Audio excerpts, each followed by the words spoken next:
Hukum Administrasi Negara HTN dan HAN sekaligus ahli. Kalau Prof. Ahmad Ruslan itu ya dia kuat sekali itu di hukum tata negara dan juga di pembentukan peraturan perundang-undangan ya, seperti itu.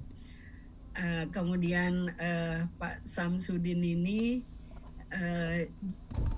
dia dari bagian hukum pidana ya, seperti itu. Nah, para pengujinya waktu itu beragam, ada dari hukum pidana, ada dari hukum administrasi negara, penguji eksternalnya juga dari Udayana ya. Beliau Profesor Dr. Imade Arya, SHM HUM ya, beliau ini dosen hukum administrasi negara di Universitas Udayana ya. Seperti ini kombinasi para pengujinya, ada Prof. Muhadar, ada Ibu Nur Azizah, ada Ibu Herana. Jadi akan seperti ini nantinya Anda punya kombinasi para penguji, tetapi ya biasanya para penguji ini kalau sekarang kan sudah lebih sedikit ya. Jadi promotor dengan kopromotor. Jadi kopromotor itu tidak dua lagi, tinggal satu. Jadi promotor dan kopromotor, kemudian pengujinya 3 ya. Jadi komposisinya 5, kalau ada penguji eksternal ditambah 1, dan di akhir ujian tutup sama ujian kalau Anda sampai di ujian promosi kan sekarang pilihan ya. Promosi itu pilihan ya. Jadi sebenarnya kalau saudara sudah mau sampai hanya sampai di ujian tutup, itu bisa sampai di ujian tutup ya. Disitulah ujian benar-benar ya gitu kan, di ujian tutup. Kalau ujian terbukanya pilihan. Kalau saudara senang untuk dipromosikan, ya tentu bagus ya memang memilih sampai di ujian promosi. Nah, di ujian promosi itu ada penguji eksternal.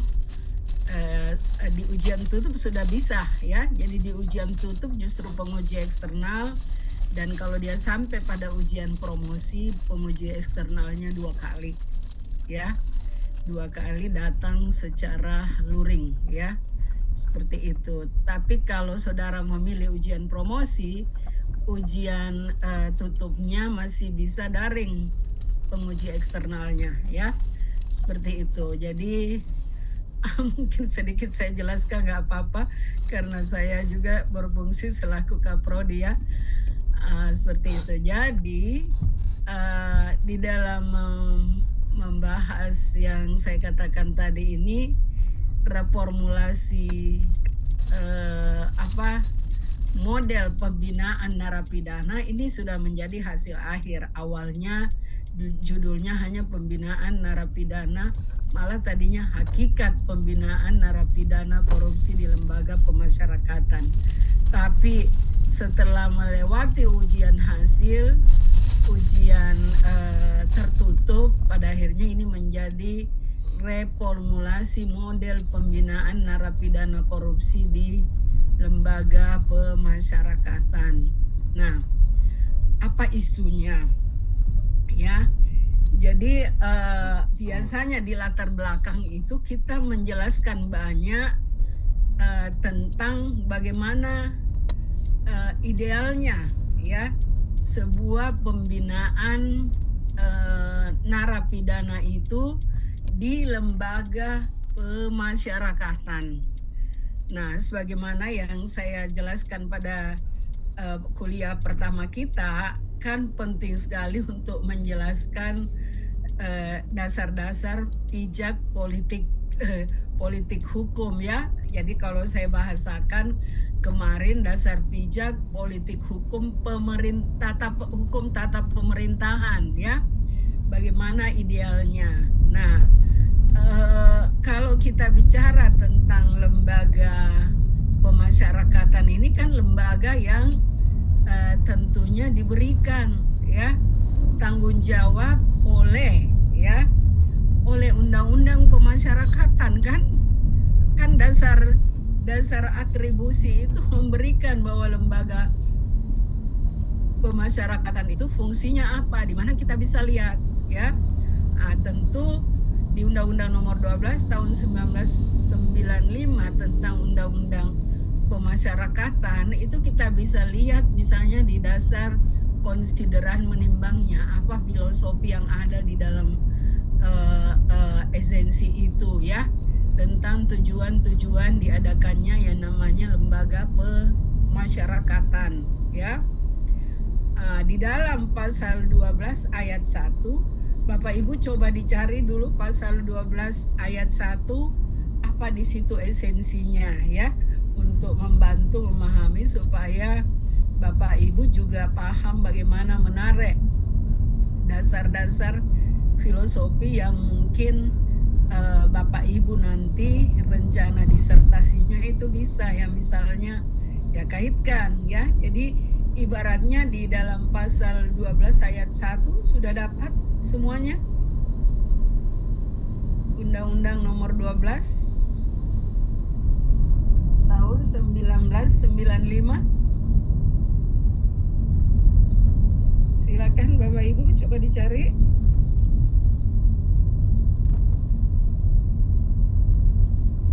Apa isinya?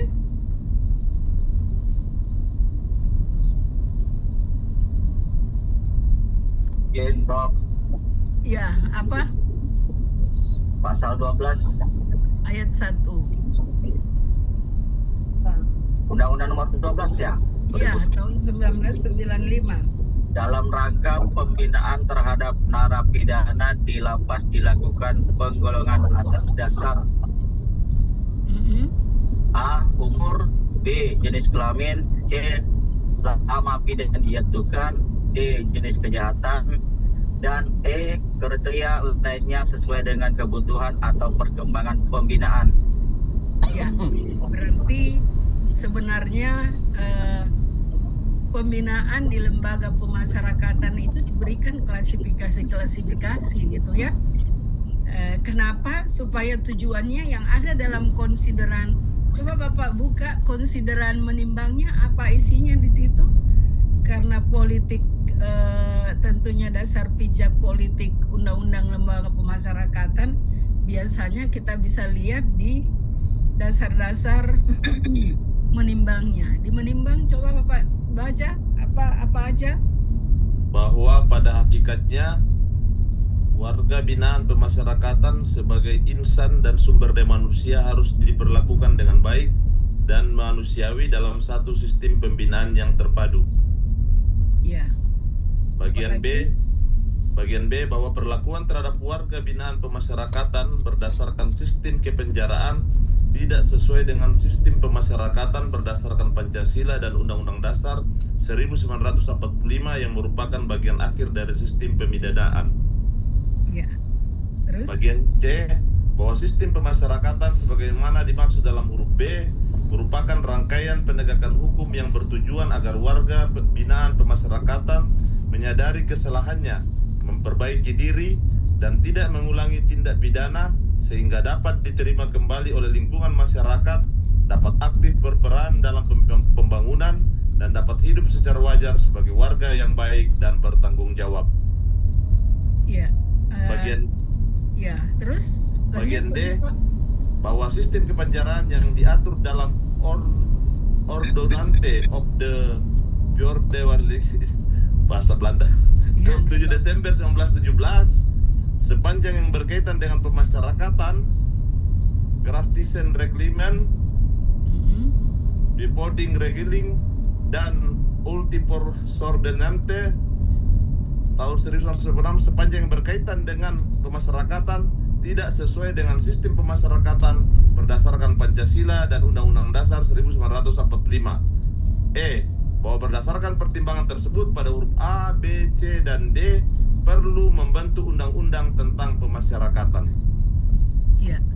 Apa yang Bapak bisa simak kira-kira dari tadi yang Bapak baca itu di dasar konsideran menimbangnya? Bahwa selama ini aturan yang ada tidak sesuai lagi, sehingga perlu dibentuk undang-undang baru tentang pemasyarakatan. ya dengan sistem yang lebih manusiawi gitu ya. Iya, sesuai dengan Pancasila. Berdasarkan prinsip-prinsip hak asasi manusia Ya. gitu kan. Ya, berarti kan kalau kita melihat esensi yang ada di situ dari sisi politik hukumnya, sebenarnya berdasarkan pasal 12 ayat 1 itu harusnya ada terklasifikasi gitu ya. Misalnya narapidana anak dipisahkan dengan narapidana narkoba dipisahkan dengan narapidana lainnya, kan ada pengklasifikasian. Iya. Ya, jadi itu bisa kita baca lebih istilahnya lebih filosofi lagi ya, yang kita ambil mungkin nanti akan kita kaitkan dengan misalnya kenapa Undang-Undang Nomor 12 tahun 1995 ini nuansanya ya tentu sudah berbeda dengan peraturan yang sebelumnya ya. Karena juga mungkin teori-teori hukum pidana juga sudah berkembang ya, bahwa persepsi orang pemenjaraan itu tidak dengan penghukuman semata-mata, tetapi bagaimana supaya orang yang masuk itu keluar sudah bisa baik gitu ya, seperti itu. Nah, di PP jadi penguatan termasuk di PP nomor 31 tahun 99 sebenarnya sebagai tindak lanjut dari Undang-Undang nomor 12 tahun 1995, pembinaan dan pembimbingan untuk wajib binaan di lembaga pemasyarakatan ini di pasal 7 ini bisa dikaitkan ya, seperti itu untuk melihat lebih jauh ya bagaimana idealnya ya sebuah pembinaan. Nah, sebenarnya ketika mencermati itu, jadi dari sesuatu yang diidealkan, tentu kita harus masuk ke fakta-fakta gitu ya, fakta-faktanya ya.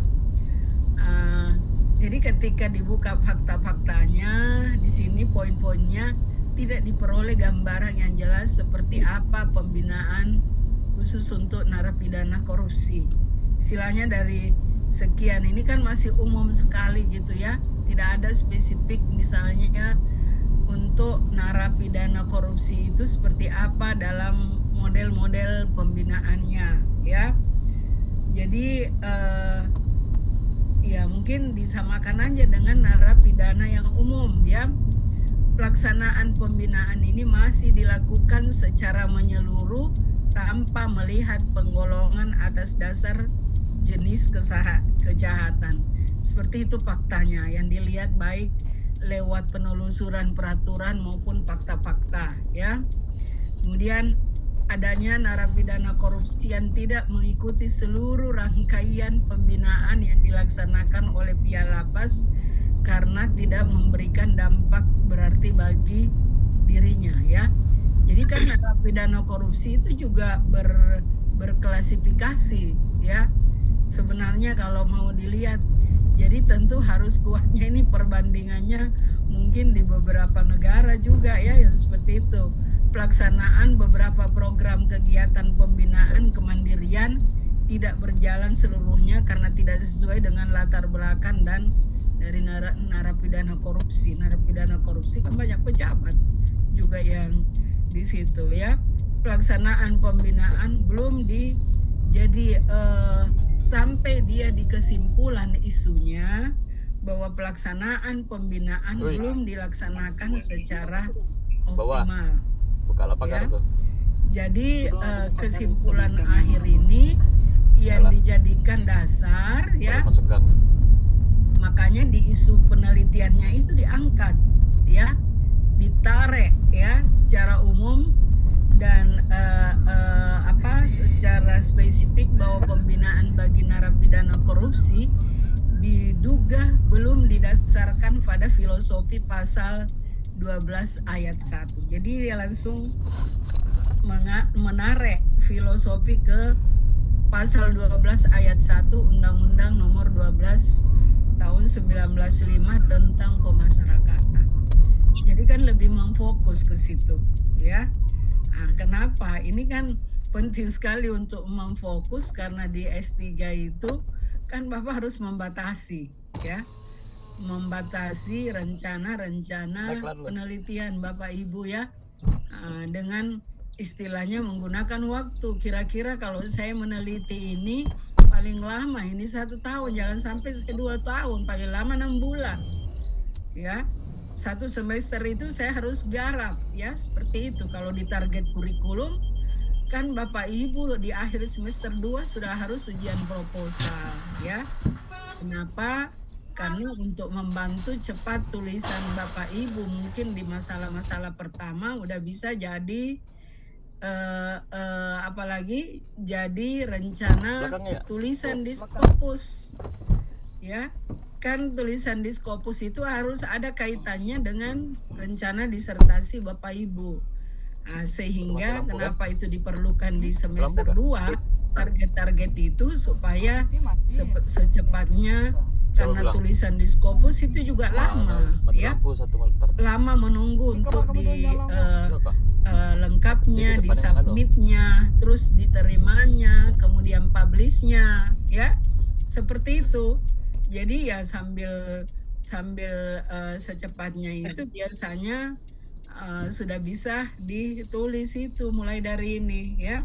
Jadi karena isunya itu tadi di masalah pembinaan yang tidak sejalan dengan filosofi pasal 12 ayat 1 ya, makanya pertanyaannya yang pertama dulu ya, mengapa bagaimana hakikat pembinaan narapidana? Izin bertanya Bu, Ya, bertanya Bu. silakan. Bu, kalau yang umpamanya tadi kan berdasarkan undang-undang, kalau kita aturan turunannya lebih spesifik pada peraturan pemerintah atau peraturan menteri, apakah bisa itu Bu? Bisa, tetapi tetap Bapak ambil kan semua peraturan menteri, semua PP misalnya kan biasanya diturunkan dari dasar peraturan dasarnya, dari undang-undang, bahkan dari undang-undang dasar ya. Maksud saya kalau spesifiknya ada di PP Bu, di undang-undang masih secara umum. Iya, sebaiknya kita jadikan rujukan pertamanya dari dasar undang-undangnya. Contohnya apa kira-kira Pak? Supaya saya lebih gampang mengarahkan Pak Yosua. PP apa? Saya belum punya cuman dalam beberapa permasalahan Bu, kadang kalau kami di dinas pertambangan itu kadang lebih spesifik diatur di peraturan menteri. Tapi kan pasti PP. tapi pasti diatur dalam undang-undang pertambangannya, mineral atau apa? Ya Bu, ya Bu. Nanti saya pernah lihat lagi Bu. Ya, jadi tetap kita harus menjadikan dasarnya yang utama di undang-undang ya. Bahkan di undang-undang dasar boleh menjadi filosofinya gitu ya. Seharusnya menjadi filosofinya seperti ini. Pembinaan narapidana ini kan hak-hak ya. Bisa kita tarik dari pasal 28. Apakah dia di pasal 28 berapa, baru kita turunkan lagi di undang-undang lembaga pemasyarakatan seperti itu. Jadi bisa seperti itu. Nah, jadi pertanyaannya kalau dikatakan bagaimana hakikat pembinaan narapidana dalam sistem pemasyarakatan, berarti kan kita mencari apa dasar-dasarnya ya. Jadi kalau kita cari arti kata hakikat, ya biasanya bagaimana mencari sebuah ya dasar-dasar filosofi itu yang benar, yang dianggap itu tidak bisa itu di ini lagi ya, karena kita masuk langsung ke dasar-dasarnya, dasar-dasar berpikirnya ya. Mengapa itu pembinaan itu diperlukan? Jadi pertanyaan bagaimana hakikat pembinaan, berarti penting sekali pembinaan narapidana itu dalam sistem pemasyarakatan yang kita idealkan seperti apa ya. Kemudian yang kedua, pertanyaan yang kedua ini kan pertanyaan implementatif ya. Misalnya dengan bertanya bagaimanakah pelaksanaan pembinaan narapidana korupsi di lembaga pemasyarakatan ya. Ini kan semua kita harus mencari dasar-dasar teoritisnya ya. Pertanyaan pertama, pertanyaan kedua, Terus pertanyaan ketiga Kontrol ini ini mana, sebenarnya di Poli kah? novelty, ya. Bagaimana model pembinaan yang ideal bagi narapidana korupsi di lembaga pemasyarakatan dalam upaya mewujudkan tujuan pemasyarakatan. Berarti ini didasari di sini, ya. Sedangkan yang implementatif ini, ya. Jadi ketika diimplementasikan di sini, ya kita bisa mengujinya misalnya di dasar-dasar teoritis tentang bagaimana pelaksanaan hukum itu yang istilahnya bisa mempengaruhi apa misalnya yang mendorong supaya itu bisa dilaksanakan secara maksimal. Tapi biasanya dasar-dasar di teoritis di implementatif ini biasanya di sini kita sudah hubungkan dengan pelaksanaan aturannya itu sendiri. Kan belum tentu aturan itu misalnya sejalan dengan filosofi yang dilekatkan pada yang pertama ini, dasar-dasar filosofinya, ya, seperti itu. Jadi ketika kita melihat misalnya ketiga itu sudah disusun tadi dengan rumusan-rumusan masalah, ya kita perlu penguatan orisinalitas penelitian, ya. Ternyata hasil apalagi pantauan misalnya melalui penelusuran, ya, referensi maupun ini, rupanya sudah pernah ada yang menulis tentang pembinaan anak di lembaga pemasyarakatan anak dalam rangka perlindungan hak narapidana. Ini juga disertasi adanya di Malang, ya. Tidak apa-apa, ini bisa menjadi inspirasi, ya. Kan nanti beda. Yang diteliti adalah bertanya Prof. Ya.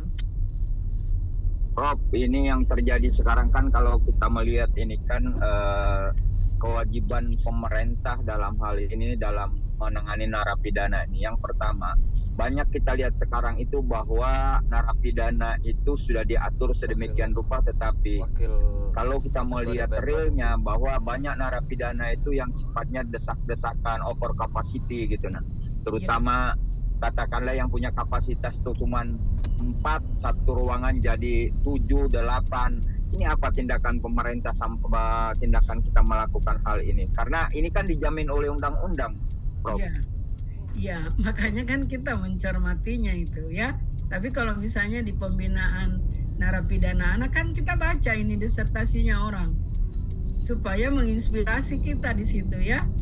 Jadi soal misalnya yang melihat sudah ada apalagi over capacity dan sebagainya, artinya sudah ada yang membahas di seputar situ, berarti kita jangan masuk di situ, ya.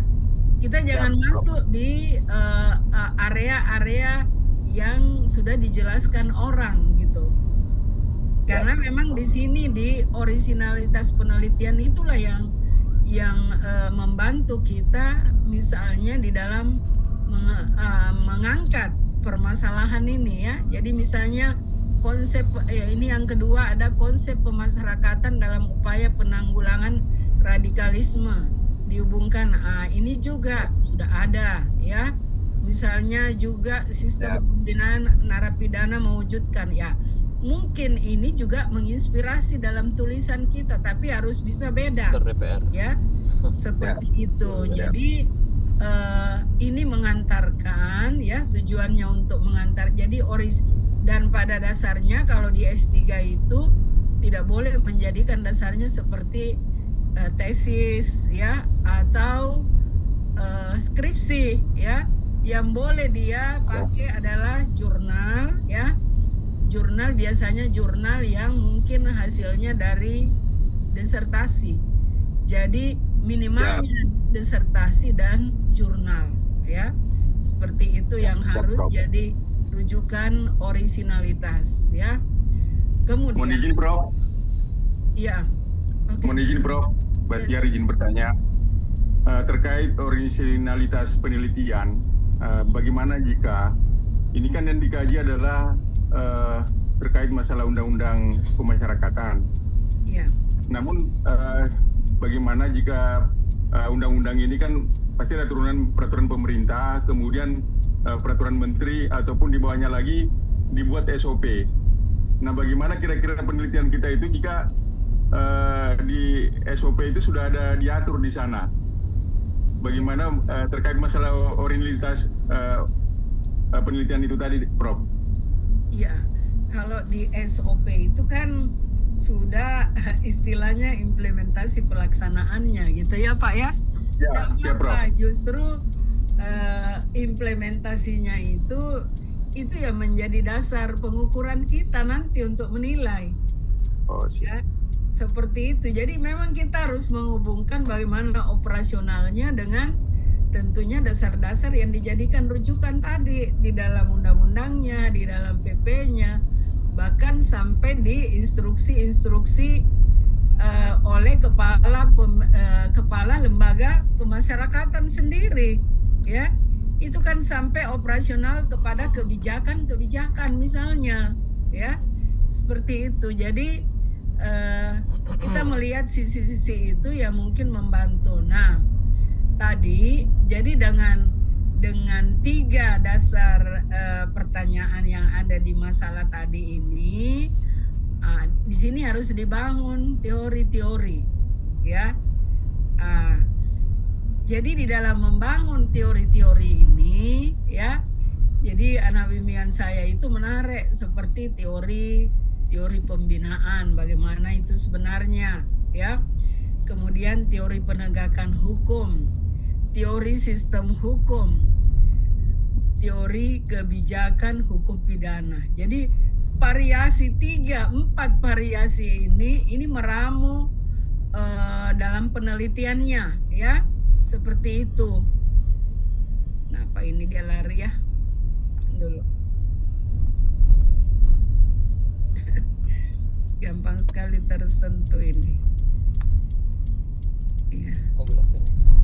Ya, seperti itu ya. Jadi 3 teori ini bisa terbangun, ya, dari teori-teori tentang penegakan hukum, teori kebijakan hukum pidana. Ini kan teori-teori kebijakan hukum pidana, tentunya banyak diinspirasi dari teori-teori hukum tata pemerintahan, ya, yang ada di teori hukum tata pemerintahan sama teori pembinaan, ya. Ini pun teori pembinaan, ya, biasanya kan ada juga di ilmu-ilmu administrasi kuliah kah? Ya, teori sistem hukum, ya. Jadi pada dasarnya di S3 itu memang menuntut sudah menuntut elaborasi tentunya teori-teori yang mungkin bisa membantu kita di dalam mengungkap itu persoalan. Rabu yang tidak ada mata kuliahnya kan? Seperti itu, ya. Makanya bagusnya itu di S3 kalau istilahnya kita sudah lebih banyak tahu, ya. Makanya dari hasil elaborasi teori tadi, ya, pada akhirnya kan harus menghasilkan bagan kerangka pikir. Tapi nanti kalau Bapak masukkan proposal di list, ya, jadi cukup itu dulu latar belakang, ya. Terus latar belakang kan terdiri dari dasolen dengan dasainnya, isu penelitiannya, ya, originalitas penelitian biasanya sampai di situ, ya. Kalaupun Bapak Ibu sanggup untuk sampai di bagan kerangka pikir, kan ada batas jumlah katanya yang harus masuk di list gitu, ya. Jadi pilih betul bagaimana ininya, ya, supaya Bapak ketika masukkan di list, begitu Bapak harus dihadirkan di rapat KPJ, kan Bapak sudah bisa istilahnya menjawab, ya, pertanyaan-pertanyaan tim KPJ, ya. Paling tidak ya sudah paham dengan rencana disertasi Bapak Ibu, ya, biasanya seperti itu. Nah, jadi dengan hasil teori-teori yang dibangun tadi, makanya pertanyaan tentang hakikat pembinaan narapidana dalam sistem pemasyarakatan itu diambil esensinya, bahwa sebenarnya tujuannya pada dasarnya bagaimana itu pembinaan yang harus tercapai itu ada dua, rehabilitasi dan reintegrasi. Ini dari hasil perenungan gitu ya. Jadi kan membangun konsep di yang pertama itu, konsep-konsep filosofis itu penting sekali di yang pertama. Makanya pertanyaan hakikat, pertanyaan esensi atau menguji asas itu bagusnya memang di yang pertama. Ya, nilai ya itu bisa biasanya kita pertanyakan di yang pertama karena kita membangun bagaimana konsep-konsep itu yang seharusnya dilakukan bagi pembinaan narapidana korupsi di lembaga pemasyarakatan ya. Jadi inti dasarnya itu diperoleh di sini rehabilitasi dan reintegrasi. Ini menjadi indikator variabel dari pembinaan pemasyarakatan bahwa tujuan utamanya itu bagaimana narapidana itu bisa mengubah dia punya dari perilaku negatif ke perilaku positif. Dan ketika misalnya sudah akan diterjunkan ke masyarakat itu yang disebut dengan reintegrasi. Ya, jadi ketika dia sudah kembali ke masyarakat seharusnya dia tidak akan mengulangi lagi ya dia punya itu. Jadi ketika dia dikembalikan ke masyarakat jangan lagi ada stigma. Seperti itu. Jadi idealnya seperti itu ya. Jadi makanya di yang pertanyaan kedua ini, kenapa ditanyakan pelaksanaan pembinaan narapidana korupsi di lembaga pemasyarakatan? Karena mau dilihat implementasinya bagaimana. Ya.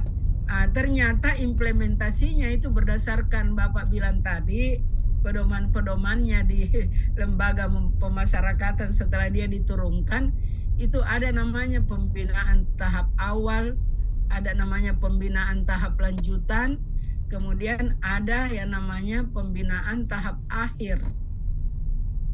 Ya, tahap akhir. Nah, disinilah dilihat permasalahannya di mana sebenarnya. Ya, jadi hasilnya di sini sebenarnya ini menginspirasi di sini.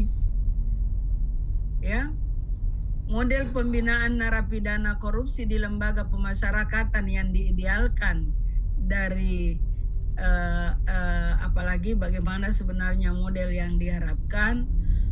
Di sini dia bilang bahwa narapidana itu harus di tahap awal itu dia diklasifikasikan dulu. Ada namanya asesmen apa segala ya di sini. Ya.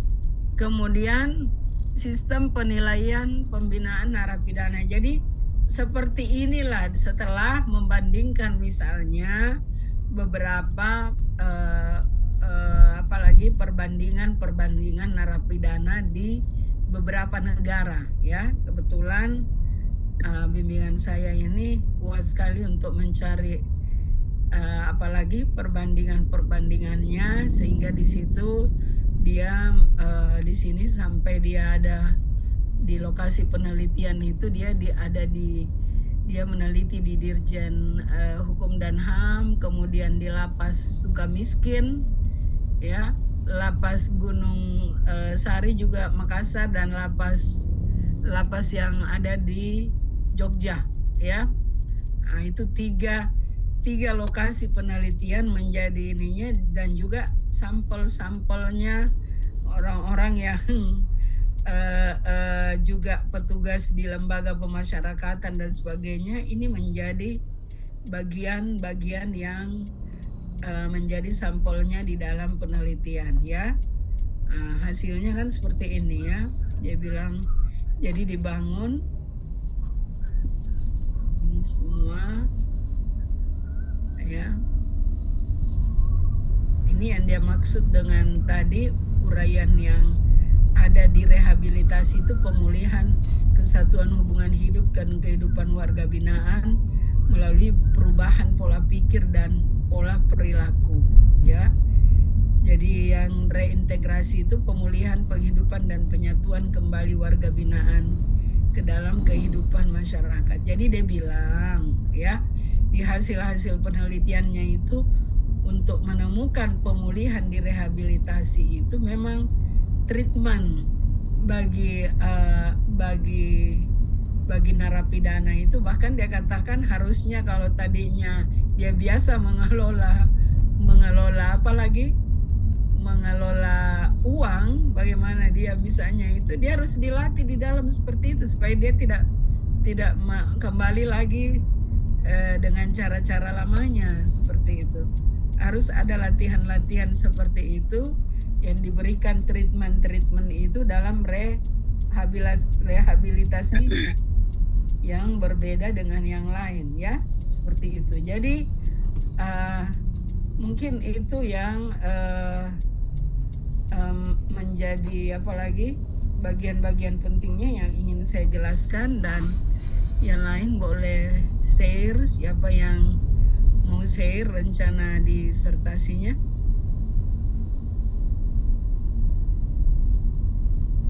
Silahkan, ada? Boleh Bu, boleh. Ya, silahkan Pak Yosua ya. Ya Bu, boleh Bu. Ya, share screen aja.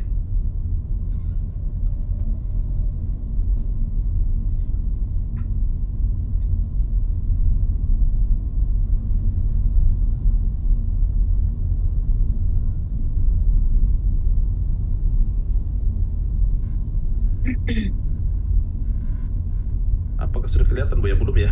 Belum. Coba saya. Oh, tadi tunggu. Oh iya, Belum kelihatan Bu ya? sudah. Oh, Hilang. Tadi udah ada. Oke, sebentar. Ya. Oke. Ini Bu, saya coba judul saya disharmoni regulasi perizinan pertambangan mineral bukan logam dan batuan MBLB dengan kebijakan tata ruang perkotaan. Analisis normatif atas fenomena pertambangan ilegal di Kota Tarakan. Ya, lanjut. Ini latar belakangnya Bu. Ketersediaan material bukan logam itu menjadi kebutuhan khususnya di Kota Tarakan dalam kebutuhan masyarakat dan juga pemerintah. Ya. Terus kerangka hukum Indonesia telah menetapkan aturan yang tegas mengenai perizinan pertambangan, Undang-Undang Nomor 3 Tahun 2020 tentang pertambangan mineral dan batu bara, beserta peraturan turunannya mengatur bahwa setiap kegiatan pertambangan wajib memiliki izin usaha pertambangan. Di sisi lain, ada Undang-Undang Nomor 26 Tahun 2007 tentang penataan ruang yang mengatur bahwa pemanfaatan ruang termasuk kegiatan pertambangan harus sesuai dengan rencana tata ruang wilayah agar tercipta keseimbangan antara pembangunan, pemanfaatan sumber daya, dan perlindungan lingkungan. Dengan demikian, secara normatif bahwa harus ada kebijakan perizinan dan pertambangan dan tata ruang berjalan harmonis untuk mencapai kepastian hukum. Namun dalam realitas empiris, Dasein, di Kota Tarakan sering terjadi disharmoni antara regulasi perizinan pertambangan dengan kebijakan tata ruang perkotaan. Di satu sisi, kebutuhan pembangunan mendorong permintaan tinggi terhadap material MBLB. Sementara, di sisi lain, kebijakan tata ruang cenderung membatasi atau bahkan melarang aktivitas pertambangan di kawasan perkotaan yang diprioritaskan untuk permukiman, perdagangan, dan konservasi lingkungan. Jadi potensi-potensi tambang itu cenderung ada di kawasan yang bukan yang di kawasan pemukiman yang tidak bisa untuk ditambang. Sementara di situ ada potensinya, Bu. Fenomena tersebut menimbulkan berbagai persoalan. Yang pertama, hilangnya potensi penerimaan negara dari sektor pajak dan retribusi akibat aktivitas pertambangan ilegal. Kedua, timbulnya kerusakan lingkungan seperti abrasi, pencemaran tanah, dan menurunnya kualitas ekosistem perkotaan. Yang ketiga, ketidakpastian hukum yang dapat menggerus kepercayaan masyarakat terhadap negara karena hukum yang tertulis tidak berjalan sesuai dengan realitas atau dasein. Oleh karena itu, penting dilakukan analisis yuridis normatif untuk mengkaji disharmoni regulasi perizinan pertambangan MBLP dengan kebijakan tata ruang perkotaan di Kota Tarakan. Analisis ini diharapkan mampu mengungkap akar disharmoni, menilai implikasi yuridis dari fenomena perkembangan ilegal, serta menawarkan formulasi harmonisasi regulasi yang lebih efektif agar hukum tidak menjadi teks normatif tapi juga terimplementasi secara nyata dalam praktek pembangunan dan penataan ruang. Isu yang kedua, isu penelitian. Berdasarkan latar belakang, maka isu penelitian ini adalah disharmoni regulasi perizinan pertambangan dengan kebijakan tata ruang perkotaan. Yang kedua, implikasi hukum dari ketidaksesuaian antara norma dan realitas, di mana ketika hukum pertambangan menuntut kepastian izin dan kesesuaian tata ruang, tetapi praktiknya di lapangan justru menunjukkan lemahnya pengawasan dan maraknya tambang ilegal, maka timbul persoalan kepastian hukum, keadilan, serta efektivitas regulasi. Yang ketiga, kontradiksi kebutuhan pembangunan dengan perlindungan tata ruang dan lingkungan.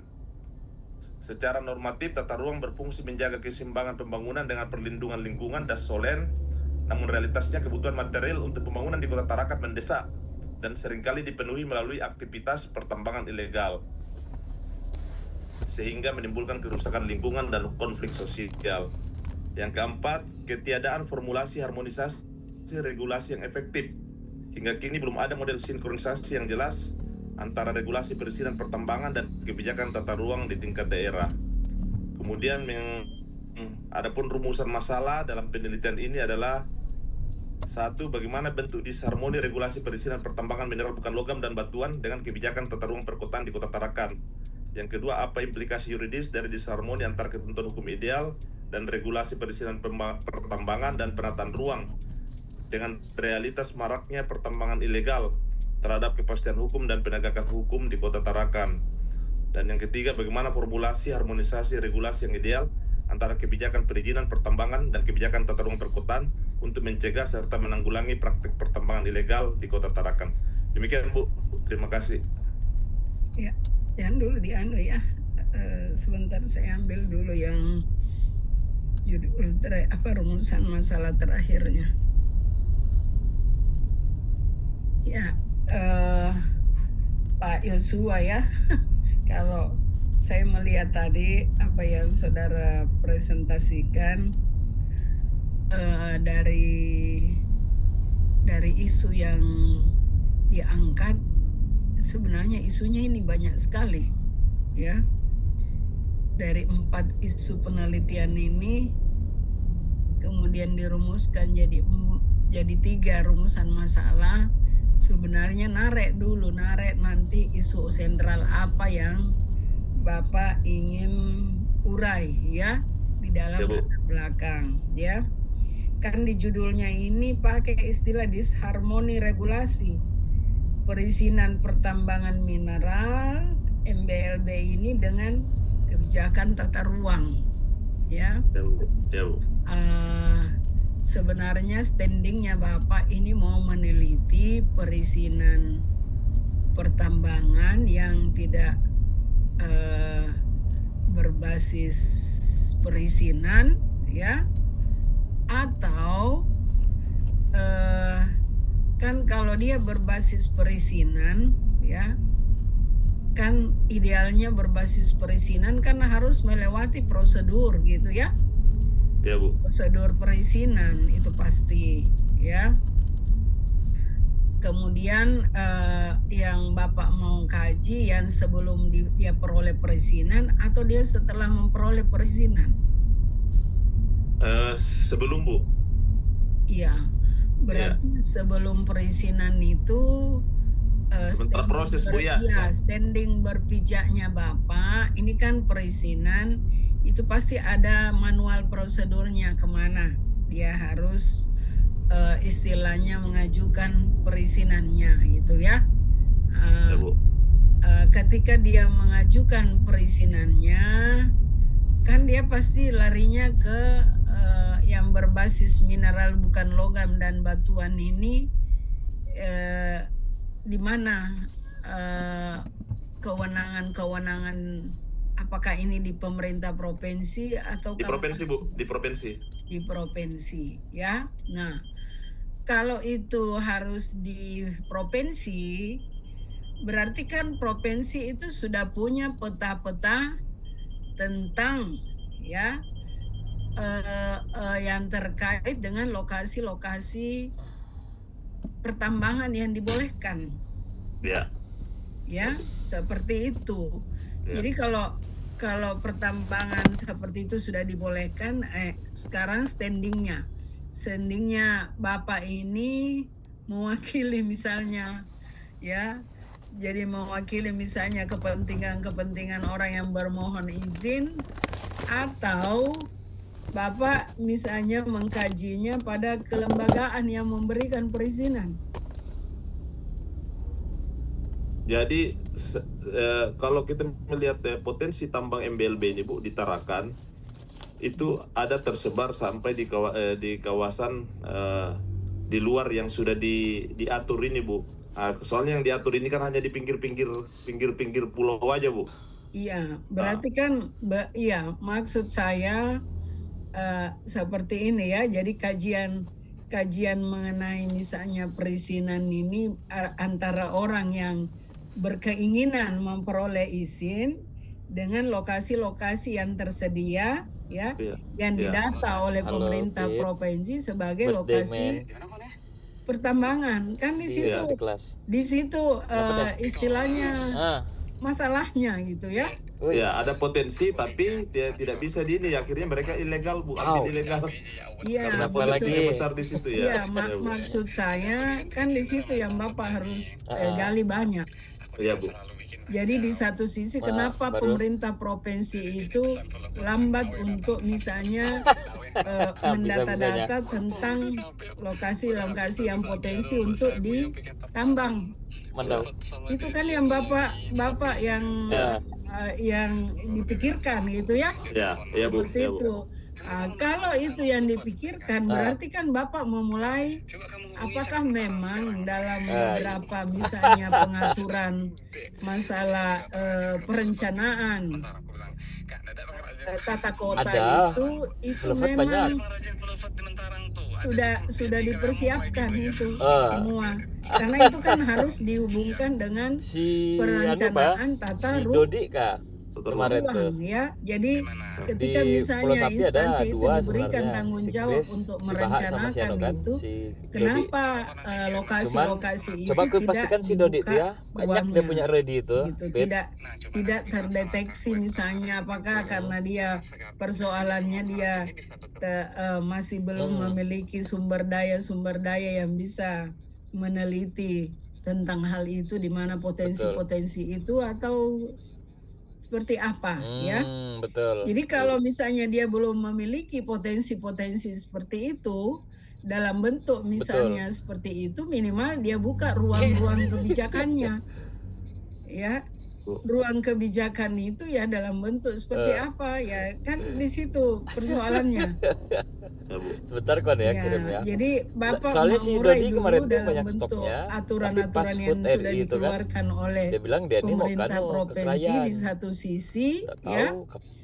Kemudian di sisi lain ya orang-orang yang misalnya berkeinginan untuk memperoleh izin. Coba kode lah. Potensi izin itu. Jadi Bapak mungkin menghitungnya dengan potensi izin itu.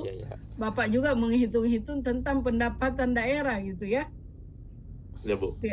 Ya seperti itu. Jadi ya mestinya harus sampai ke situ. Nanti untuk isunya, kira-kira kan isunya Bapak kan larinya ke perizinan ilegal. Terus perizinan ilegal itu ya persoalannya di apa gitu. Karena kan namanya perizinan berarti kan harusnya pemerintah bisa menindaki kalau dia tidak punya izin. Ya Bu. Kenapa pemerintah provinsi membiarkan misalnya adanya perizinan yang ilegal? Terus siapa yang menyatakan itu dia ilegal? karena mereka melakukan kegiatan tanpa izin, Bu. Iya, tapi kan mestinya ada. Jadi Bapak kan tadi misalnya menyinggung pengawasan, ya. Ya, Bu. Kalau pengawasan berarti Bapak mau fokus ke pengawasan atau apa? Jadi jangan terlalu banyak. Iya, Bu, jangan terlalu luas, Bu, ya. Iya, Bu. Kalau Ya, Bu. mau di pengawasan perizinan pertambangan barangkali, yang Bu. ini ambil itu aja di pengawasan. Barangkali yang di perizinannya, Bu, karena kesulitannya itu, Bu, banyak yang mengajukan izin, namun kita terbentur di situ, Bu, di aturan tata ruang. Ya, karena itu yang kami mau fokus, Bu. Iya, karena memang kan pemerintah itu memang memiliki instrumen pengendalian itu lewat perizinan. Ya, Bu. Caranya mengendalikan kegiatan-kegiatan masyarakat itu adalah itu tadi dengan perizinan. Ya, Bu. Sementara di satu sisi potensi itu ada di tempat yang dibukakan di tata ruang itu, di situ potensi kecil. Sementara kebutuhan pemerintah dan masyarakat untuk membangun ini sangat besar, sehingga akhirnya ya banyaklah material itu masuk dari Palu, dari Sulawesi Tengah, dari Malaysia, dari Tawau, batu itu dan logam dan pasir itu, Bu. Ya, dari Malaysia masuknya, Bu. Iya, berarti karena di Tarakan terbatas. Berarti kemampuan pemerintah provinsi untuk mendata potensi-potensi untuk pertambangan mineral itu kurang sekali gitu, seperti itu. Jadi kemampuannya kan pemerintah ini yang mendata di mana potensi-potensi itu seharusnya sudah bisa ditetapkan zona-zona untuk apalagi pertambangan mineral ini. Ya, kalau memang kami punya datanya, Bu, cuman regulasi tata ruangnya tidak bisa, Bu. Kami punya data di situ memang punya potensi untuk tambang, ada sesuai juga dengan yang diajukan pihak perusahaan, cuman ya kita terbentur, Bu, dengan tata ruang. Tata ruang itu hanya memungkinkan di daerah-daerah pinggir, banyak di daerah pinggir, Bu. Ini begini nanti. Yang kecil potensi. Sudah pernah Prof Abrar masuk mengajar di Tarakan. Ada Prof Abrar yang belum pernah, tim Prof. mengajar. Kalau ada belum ada masuk. Belum ya. Tapi Prof Abrar salah satu pengajar ya di Tarakan, karena Ibu lupa juga hafal semuanya. Kalau ada Prof Abrar masuk mengajar, Bapak bisa konsultasi dengan Prof Abrar, karena bidangnya Prof Abrar itu di bidang hukum pertambangan. Ya, Bu. Ya. Tetapi dengan judul yang seperti ini kan masih terlalu dini. Jadi Bapak memilihnya nanti apakah di kebijakan tata ruang, ya, Bu. atau di perizinan, karena kan kalau di kebijakan tata ruang perkotaan yang berkaitan dengan lokasi pertambangan, siapa namanya tuh? Ya, berarti adanya di perencanaan. Ya, Bahak sama siapa yang perencanaan tata ruang kota. Kalau Bapak mau di perizinan, itu satu tersendiri lagi. Robi. Oh ya, Bu, siap. Iya, kalau di dua seperti ini setengah mati nanti Bapak. Oh ya, Bu. Kalau luas, Bu, ya. Pas lagi di kelas, siap. Setengah dia mati mau pesan untuk Fluffet. ininya nanti kalau penelitiannya. Karena bisa selama ini karena dua hal Mandau yang terus harus yang dikasih. dihubungkan gitu ya. Ya, Bu. Saya pesan Itu Fluffet. yang saya katakan. Jadi kalau mau di pengawasannya atau mau di kebijakannya, pengawasan perizinan atau di kebijakan tata ruangnya, itu kan yang lebih mungkin tadi Bapak bilang panjang Fluffet tuh. Kan ini yang dibuka harus dibuka dia bilang sama supaya bintang-bintang tuh. Ini tata adalah ruang untuk Mandau orang Lundaya. pertambangan mineral itu sudah lebih jelas adanya gitu. Dia tuh pesan terus selama ini, dia bilang adanya sama mereka kok saya izin mau tambang yang menunjukkan identitas ilegal Pluto itu kan hasil akhirnya itu Mandau. Coba kamu koordinir seperti itu. jadi Jadi intinya harus bisa sekarang seperti itu dia mau ya pesan Pak Yosua. Jadi Ya, Bu, dicermati Coba saya tanya lebih dulu, Pak. ini lagi karena Kalau kita mau jadi dokter hukum ya cermatinya itu harus dengan peraturan Ada waktu tuh dulu aku minta yang sama dia nomornya, lebih lupa kayaknya dikirim tuh. lebih spesifik kita dalami ya. Aku telepon dia Karena enggak dengan diangkat. seperti itu kita bisa memberikan misalnya solusi-solusi melalui itu peraturan Gereja. atau melalui kebijakan ya. Ya. Ya, Bu. Ada ya? Iya. Suruh dia nih ya. Ini masih nih. Jadi masih harus Mau ditata antar ulang isunya istri juga dulu kan, Om? masih harus lebih itu ya. Ke pelabuhan sebentar, cek Konsen. kanan tiket. Ada lagi yang lain? Oh, naik kelas fit kah? Nah, apa lagi? Kelas ekonomi. Oh, adik bayi nak kuat. Hospit apa? Kapal kah? Ada lagi Sepitan yang lah. lain? Cek Kapal. kapal kah? Cek fit? Cek kapal lah, naik kapal deh. Oh, Supaya enggak kena Kalau Pak gelombang. Herman? suami. Itulah. Kalau aku nih ya Ya, masih Bro. bertahan nih. Kalau enggak hari Minggu, hari Senin ku anu. Pak Herman apa ininya rencana? Rencananya Anu ya, Ron, kau minta ya sama Bu anu tuh. Ya, nanti kira mah. Heeh. peran pengawasan inspektorat terhadap Dua-duanya. tindak lanjut rekomendasi hasil pemeriksaan di Ya, Provinsi ada Kalimantan kan dari Utara. situ? Ada Kak Peng. Minta lah Peran sama ya, dia. peran inspektor. Oke lah, thank you. Siap. Mungkin ini nanti apa lagi? Coba Bapak bisa kemukakan ininya latar belakangnya, terus itu seperti Pak Joshua tadi lebih itu. Izin share screen, Prof. Iya.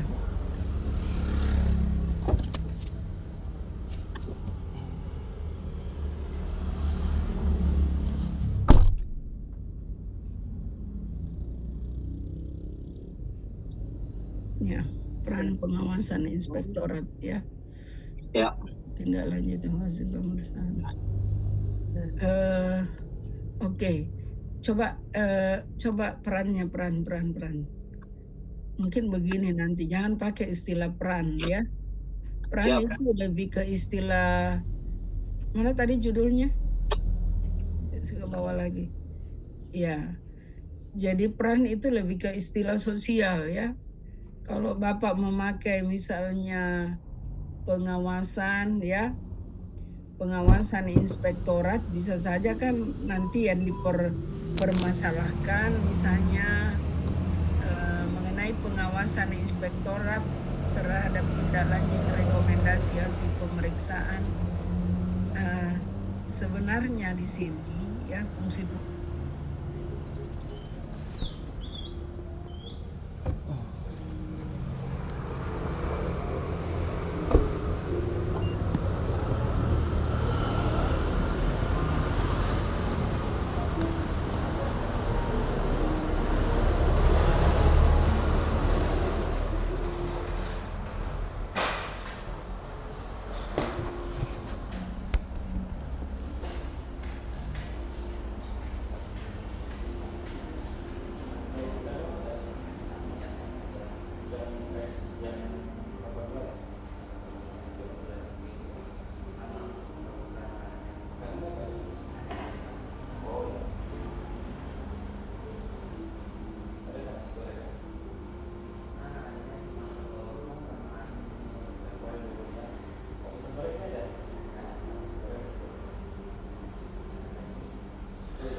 Nah,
Halo, pagi tante.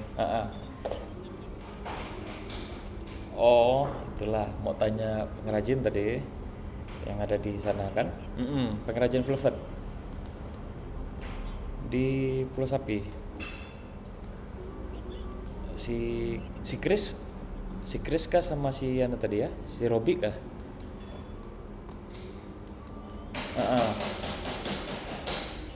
Ya, nama enggak mau tanya kontak mereka.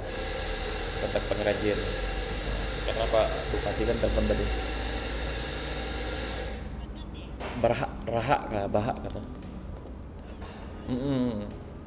Sama si Robi. Ya.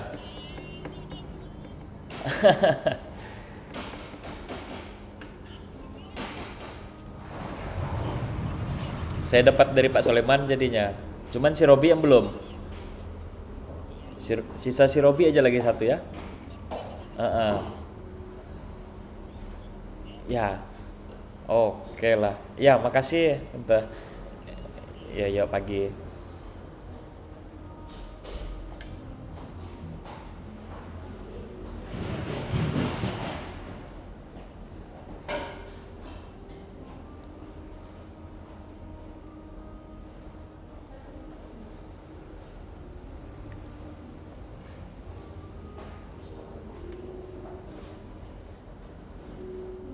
Ya, makasih.